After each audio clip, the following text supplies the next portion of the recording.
بل یہاں پر میں 3 وظیفے ایسے بتاؤں گا انشاءاللہ جو ٹاپ آف دا لسٹ 3 وظائف ہیں مصیبت اور پریشانی میں تکلیف دور کرنے کے لیے، سنت وظائف آپ صلی اللہ علیہ وسلم کی طرف سے تعلیم فرمائے ہوئے۔ پہلا وظیفہ ہے یہ لا الہ الا انت سبحانک انی کنت من الظالمین کا۔ لا الہ الا انت سبحانک،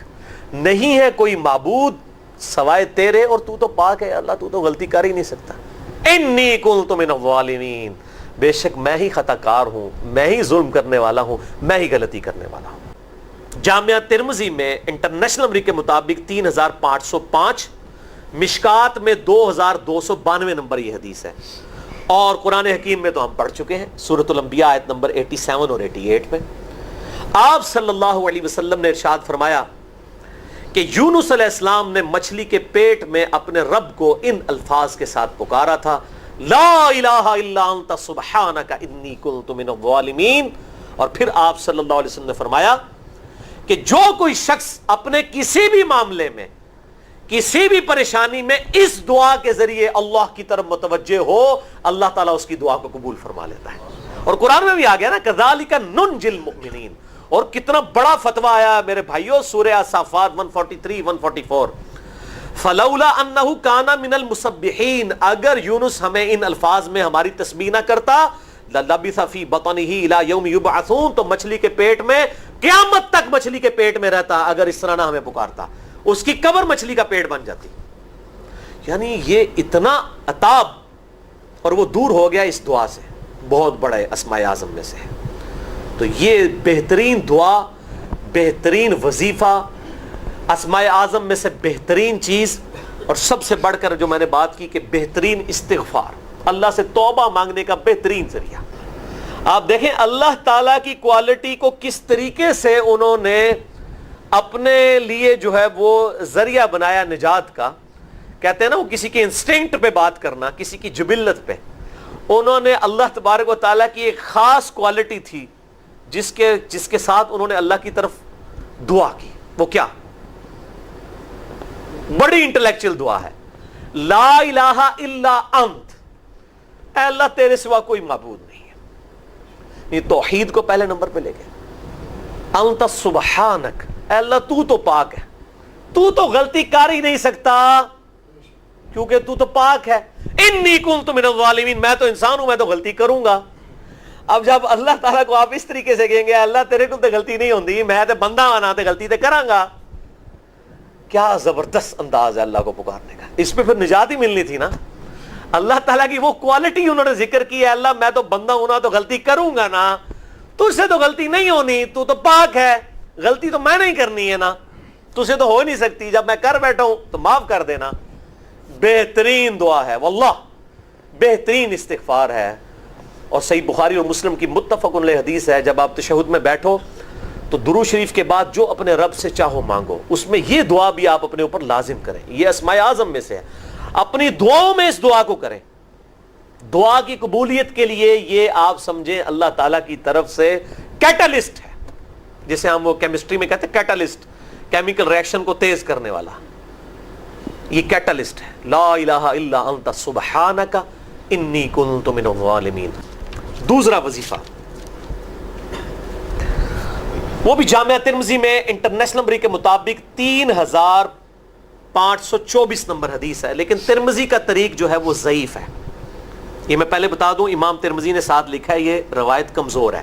لیکن ضروری نہیں ہوتی کہ روایت اگر ترمذی میں کمزور ہے تو کہیں اور وہ روایت صحیح نہیں موجود ہے۔ اس کی صحیح سند المستدرک للحاکم میں انٹرنیشنل نمبر کے مطابق 1862 نمبر موجود ہے، اور سنن نسائی الکبریٰ میں 10492 نمبر ہے، اور مشکات میں بھی 2454 نمبر حدیث ہے انٹرنیشنل نمبر کے مطابق۔ تو صحیح سند المستدرک للحاکم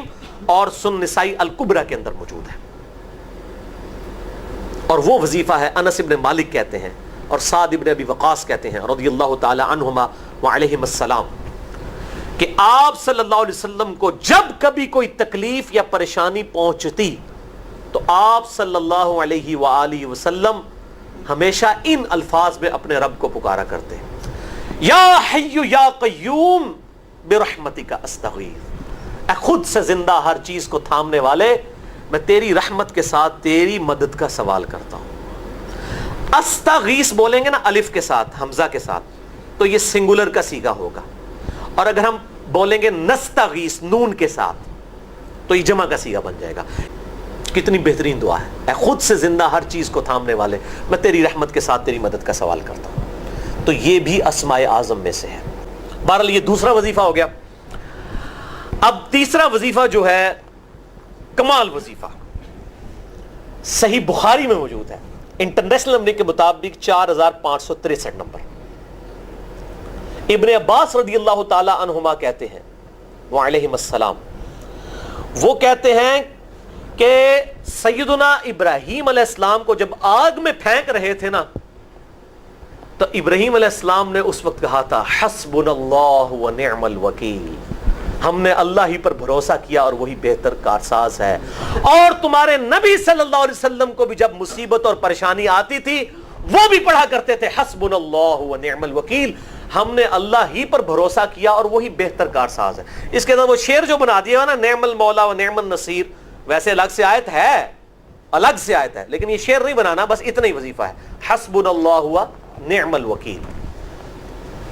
اور یہ جو انہوں نے کہا کہ نبی صلی اللہ علیہ وسلم بھی یہ کہتے تھے، اس کا ذکر الحمدللہ قرآن میں بھی موجود ہے، اس سے بھی بڑھ کر سورہ آل عمران کی 173 نمبر آیت میں ہے کہ جب نبی صلی اللہ علیہ وسلم اور اہل ایمان کو یہ خبر پہنچی کہ کافر ان کے خلاف سازشیں کر رہے ہیں، تو نبی اور اہل ایمان نے پکارا حسبنا اللہ و نعم الوکیل۔ تو حسبنا اللہ و نعم الوکیل قرآن کی آیت بھی ہے، اور یہ ہے وہ آیت، وظیفہ قرآن میں آیا ہوا ہے یہ، آل عمران 173 اور صحیح بخاری 4563۔ اور مجھے بڑا وجد آیا کہ ابراہیم علیہ السلام کو جب آگ میں پھینکنے لگے تھے، انہوں نے اس وقت اللہ کو ان الفاظ کے ساتھ پکارا حسبنا اللہ و نعم الوکیل۔ اچھا، یہ جتنے بھی وظیفے ہیں نا میرے بھائیوں، ان کا فائدہ اسی وقت ہے جب آپ کو ترجمہ بھی ان کا آتا ہوگا، ورنہ آپ روزانہ جتنی مرضی تسبیحیں کھینچتے رہے کوئی فرق نہیں پڑے گا۔ اس لیے میرا ایک پرسنل مشورہ ہے کہ جب بھی یہ وظیفے پڑھیں نا آپ، اردو ترجمہ بے شک آتا بھی ہونا، ایک دفعہ اپنی زبان میں اس کو ریپیٹ کریں، یعنی آپ پڑھیں حسبنا اللہ و نعم الوکیل، میں نے اللہ ہی پر بھروسہ کیا اور وہی بہتر کارساز ہے۔ آپ دیکھیں یہ صوت القرآن چینل میں جب وہ عربی چل رہی ہوتی ہے، جیسے ہی وہ مراج الدین خان کا ترجمہ شروع ہوتا ہے نا، کیسے کب کبھی طاری ہو جاتی ہے، کیونکہ ہماری زبان میں بات ہو رہی ہوتی ہے نا، عربی ہمیں تو نہیں قیام اللیل میں رو رہے ہوتے، ان کی زبان میں بات ہو رہی ہوتی ہے، اپنی زبان کا اثر ہوتا ہے۔ اسی طریقے سے آپ لا الہ الا انت سبحانک انی کنت من الظالمین، یا حسبنا اللہ و نعم الوکیل، یا حی یا قیوم برحمتک استغیث، جو بھی وظیفے پڑھیں نا، ایک دفعہ ان وظیفوں کو جب آپ الگ سے دعا مانگ رہے ہوں، اس وقت اس کو آپ اپنی زبان میں بھی دہرائیں۔ اور اس کے لیے کوئی تسبیح نہیں کھینچنے کی ضرورت کہ آپ نے اتنے 100 دفعہ پڑھنا ہے، تسبیح تو ویسے ٹھیک ہے، وہ آپ استعمال کر سکتے ہیں، لیکن آپ چلتے پھرتے اٹھتے بیٹھتے ہر وقت جس حالت میں بھی، اور صحیح مسلم میں حدیث ہے کہ یہ جو وظائف ہیں ان کے لیے تو کوئی وضو بھی کیا، غسل بھی پروٹوکول نہیں ہے۔ اب عائشہ کہتی ہیں نبی صلی اللہ علیہ وسلم حالت جنابت میں بھی اللہ کو یاد کر لیا کرتے تھے، صحیح مسلم میں حدیث موجود ہے، جنابت والے چیپٹر میں ہر حال میں اللہ کو یاد کرتے تھے۔ اور جو قرآن میں بھی دعائیں یا اذکار آئی ہیں نا، جب آپ حالت جنابت میں بھی اس کو کریں گے نا، تو اس پہ قرآن کا حکم نہیں لگے گا۔ تو جامعہ ترمذی اور ابو داؤد میں جو حدیث ہے کہ حضرت علی کہتے ہیں نبی صلی اللہ علیہ وسلم کو حالت جنابت کے علاوہ کوئی اور حالت قرآن پڑھنے سے مانے نہیں ہوتی تھی، تو اس سے مراد قرآن کی تلاوت ہے۔ اگر قرآن کی دعائیں جیسے ہیں بسم اللہ الرحمن الرحیم، یہ بھی تو قرآن ہے،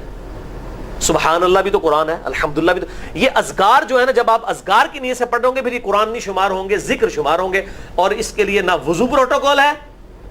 اور نہ غسل کا ہونا ضروری ہے، ہر حال میں اللہ کو یاد